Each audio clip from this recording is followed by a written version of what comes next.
TPCC सदर वो MLC Mahesh Kumar Gaur ने क्रिसमस के मौके पर ईसाई बरादरी को मुबारकबाद दी। उन्होंने कहा कि हजरत ईसा का इंसानियत के लिए मैसेज का सबसे बड़ा पैगाम ये है कि जिंदगी मोहब्बत, कुर्बानी, सखावत और हमदर्दी का मजमुआ है।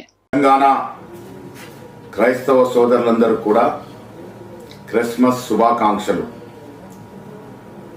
ప్రేమ, కరుణ, త్యాగము అన్ని కలయికలే జీవితమని మానవాళికి బోధించిన మహనీయుడు క్రీస్తు ప్రభు। మానవాళిని శాంతి వైపు నడిపించిన మహోన్నత వ్యక్తి కూడా క్రీస్తు ప్రభు।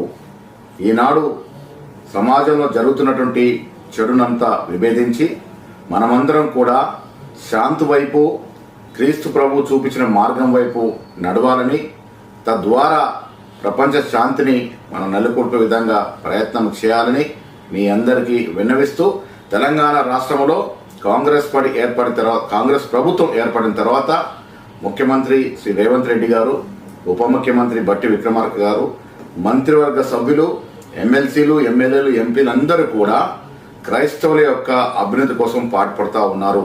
ఇది నిరంతరం కొనసాగుతుందనే మాట మీకు తెలియజేస్తూ మరొకసారి మీ అందరికీ క్రిస్మస్ శుభాకాంక్షలు।